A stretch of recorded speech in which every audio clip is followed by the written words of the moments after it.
다독다독 책순위를 챙겨봐 주시는 구독자 여러분 안녕하세요. 오늘은 이전 영상에서 말씀드린 대로 시리즈물 특집으로 가지고 왔습니다. 아주 핫한 작품이죠. 카르스텐 두세 작가의 명상살인인데요. 왼쪽에 있는 1편은 다 읽었고 오른쪽에 있는 2편은 읽고 있어요. 한 반 정도 읽었는데 정말 너무너무 재밌게 읽고 있어요. 제가 이 책을 세계사에서 제공을 받아서 오늘 소개를 하게 되었는데 왜 이 책들이 지금 베스트셀러 상위권에 있는지 읽자마자 이해가 됐던 작품들이고요.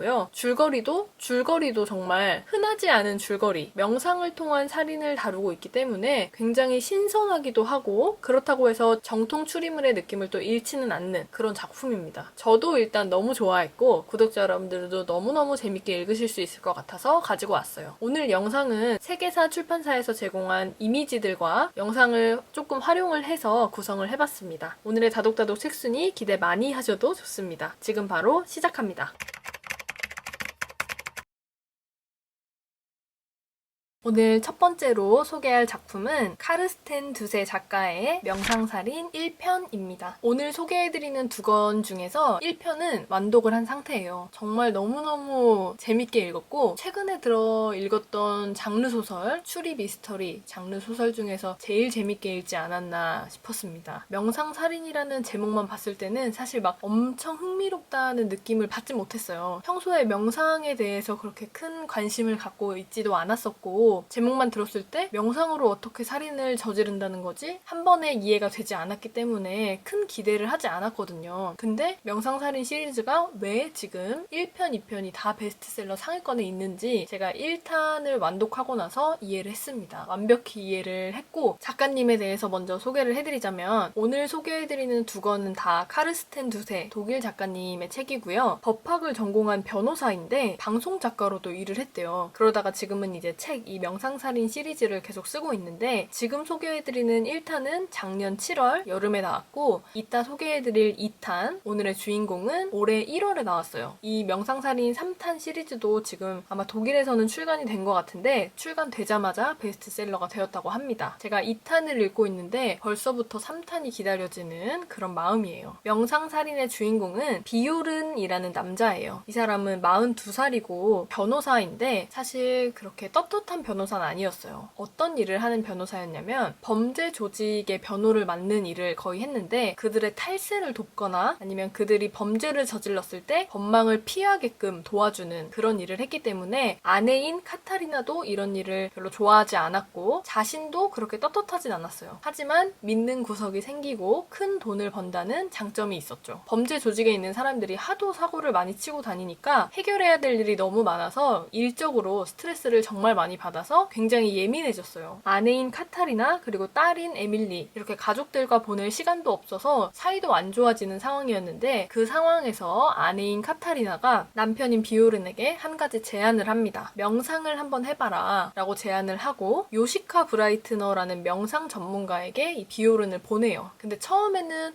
이게 맞나 하면서 그 사람을 의심하다가도 나중에는 12주라는 긴 시간 동안 명상을 진행하면서 달라지는 자신의 모습을 발견을 하게 됩니다. 그래서 이 책을 읽다 보면 새로운 챕터가 시작될 때마다 명상에 관한 그런 문구들이 나오는데 그 문구를 보는 재미도 있거든요. 그래서 나중에 읽어보실 때 그 요시카 브라이트너라는 그 사람이 쓴 명상에 관한 책 거기서 발췌한 내용으로 나와 있으니까 그것도 한번 쭉 보시면 좋을 것 같아요. 그렇게 명상 수업을 마치고 조금씩 가족들과 가까워지는 듯 하던 어느 날 비오른과 카타리나는 별거를 하고 있었는데 아내가 에밀리를 보느라 지쳤으니까 아내에게 휴식 시간을 줄 겸 자신도 딸과의 시간을 보내려고 여행을 계획을 해요. 근데 어디로 여행을 가려고 했냐면 자신이 도와주고 있던 범죄 조직의 보스인 드라간이라는 사람이 있는데 그 사람의 별장으로 가기로 합니다. 그래서 딸이랑 짐도 챙기고 다 준비를 하고 떠나고 있던 찰나에 전화 한 통을 받아요. 범죄 조직의 보스였던 드라간에게서 전화가 오는데 아이스크림을 먹으러 가자라고 연락이 옵니다. 이게 진짜 아이스크림을 먹으러 가자가 아니라 지금 당장 만나야 된다. 우리가 뭔가 사고를 쳤다. 뭐 이런 의미의 비밀 암호였어요. 딸과의 여행에 실패했을 때 아내가 느낄 실망감 그런 것들을 고민하면서 어쩔 수 없이 다시 자신의 회사로 갑니다. 그래서 비밀 장소에서 드라간을 만나요. 근데 이 드라간이 요청을 하기를 내가 지금 또 범죄 사건에 연루가 되었으니 나를 이 도시 밖으로 빼내달라 해달라 라고 하면서 비오른과 에밀리가 타고 있는 차 트렁크에 자신을 태우고 도시 밖으로 자신을 빼달라고 요청을 합니다. 그래서 정말 말도 안 되는 이 계획을 실행을 하게 돼요. 그래서 비오른은 조수석에 에밀리를 태우고 트렁크에는 드라간을 태우고 별장으로 향합니다. 근데 여기서 명상을 통해 굉장히 차분해진 비오른은 자신과 에밀리와의 시간을 방해받고 있다는 이 분노를 느끼게 되고 명상을 통해 이 마음을 다스리다가 결국 어떤 짓을 저지르게 되냐면 첫 번째 명상살인을 저지르게 되는데 아무것도 하지 않아요. 아무것도 하지 않았다는 게 어떤 거냐면 트렁크에 있던 드라간, 그 드라간을 꺼내주지 않아요. 안에서는 열 수가 없는 구조였는데 어느 정도 안 꺼내주냐면 그 트렁크 내부의 온도는 60도에 육박하는데 그곳에서 3일 동안 꺼내주지 않습니다. 당연히 죽게 되죠. 그렇게 비오르는 42살의 나이로 첫 번째 살인을 저지르게 됩니다. 그렇게 살인을 저지르고 나서 3일 뒤에 드라간의 시체를 숨겨야 하기 때문에 트렁크를 열었는데 끔찍한 상황이 벌어진 거예요. 그래서 이 드라간의 시체를 토막을 내서 분쇄기에 간 다음에 호수에 뿌립니다. 물고기 밥으로 뿌려요. 오히려 살인을 하는 순간은 깔끔했지만 이 살인 후에 처리하는 이 과정이 정말 잔인하고 꿈에 나올까봐 무서운데 이렇게 잔인하게 처리를 한 후에 일상으로 돌아옵니다. 그리고 나서 드라간을 찾는 경찰 그리고 드라간을 찾는 드라간의 부하들 이 사이에서 과연 비오르는 어떻게 명상을 통해서 또 이 문제를 해결해 나갈지 이게 메인 스토리입니다. 1탄에서는 명상살인의 부제가 죽여야 사는 변호사예요. 명상살인이라는 걸 저도 처음 보고 명상살인? 어떻게 하는 거지? 했는데 정말 명상을 통해서 사람을 죽였다. 이 내용을 확인을 하실 수 있을 거예요. 책을 보시면. 여기서는 블랙 코미디라고 표현을 했는데 잔인한 장면은 하나, 아까 말씀드렸던 시체를 처리하는 그 장면은 정말 잔인하지만 그 외에는 굉장히 유쾌한 내용도 많고 정말 재밌게 잘 읽히더라고요. 그래서 제가 최근에 읽었던 책 중에 가장 재밌게 읽었다고 말씀을 드렸고 지금 2탄은 또 읽고 있는데 1탄과 2탄을 같이 보시면 좋을 것 같다는 또 생각이 듭니다. 가족을 부양하고 더 많은 돈을 벌기 위해서 자신이 갈등하는 모습 그리고 명상을 통해서 살인을 저지르는 모습들 어느 작품에서도 볼 수 없었던 굉장히 특별한 살인 방법들이 나오기 때문에 기대 많이 하셔도 좋을 것 같고요. 제가 정말 재밌게 읽어서 많은 분들께 추천했던 오늘의 첫 번째 책 명상살인 1편이었습니다.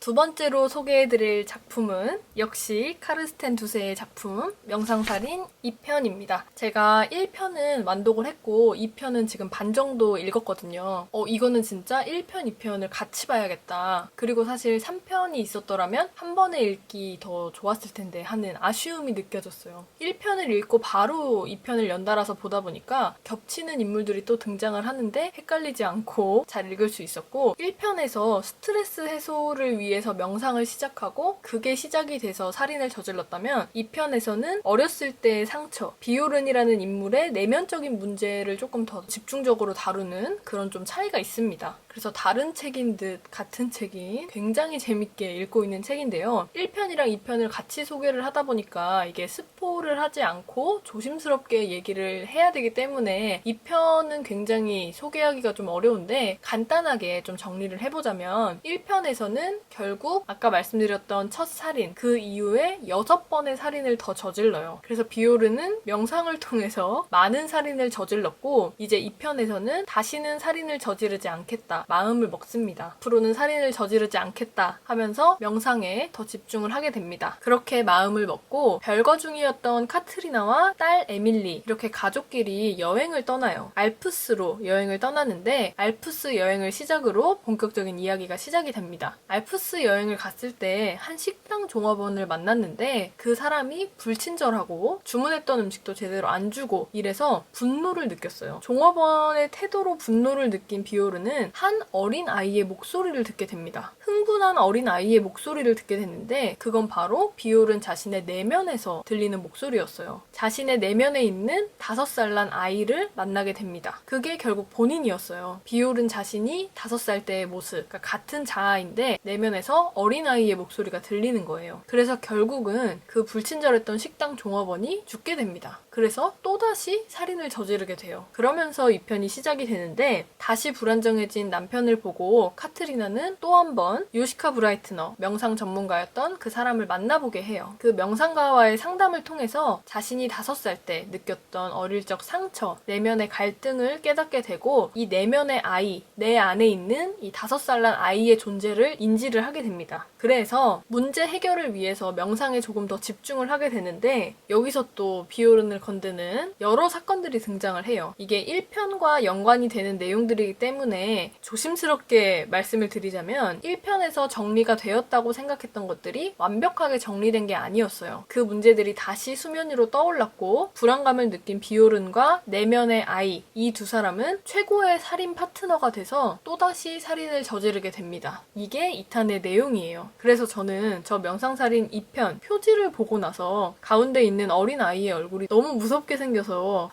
새로운 아이? 5살 난 아이가 살인을 저지른다고 했을 때 어떻게 아이가 살인을 저지르지? 라고 생각을 했는데 제가 생각했던 그 어느 추리보다 더 무서웠어요. 5살이라는 나이에 상처가 있던 그 내면의 아이가 비오른 안에 아직 살아있었고 그 둘이 파트너가 돼서 또 다른 살인을 저지른다? 이건 정말 무섭게 느껴졌거든요. 그리고 부제를 또 보시면 내 안의 살인 파트너, 결국 나 자신, 어렸을 때의 나와 함께 살인을 저지르는 비오른의 이야기가 담겨있는 내용입니다. 이렇게 2편도 마무리가 되었는데 책 마지막에 보면 3편에 대한 얘기가 조금 나와요. 그래서 3편은 일단 당연히 나올 것 같은데 1편, 2편 모두 재밌게 본 저로서는 3편을 기다리지 않을 수 없고 왜 이 책들이 출간되자마자 다 베스트셀러가 됐는지 바로 이해가 됐던 그런 작품이었습니다. 오늘의 주인공이자 두 번째 작품 명상살인 2편이었습니다.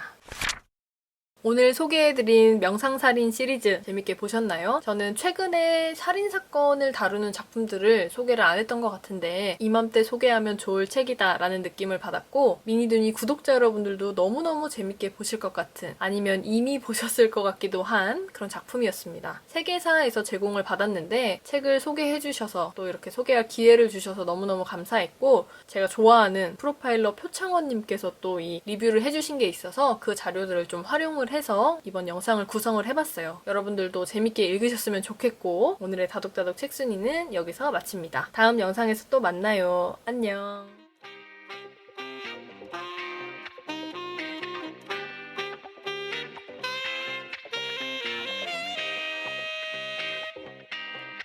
Enchanté.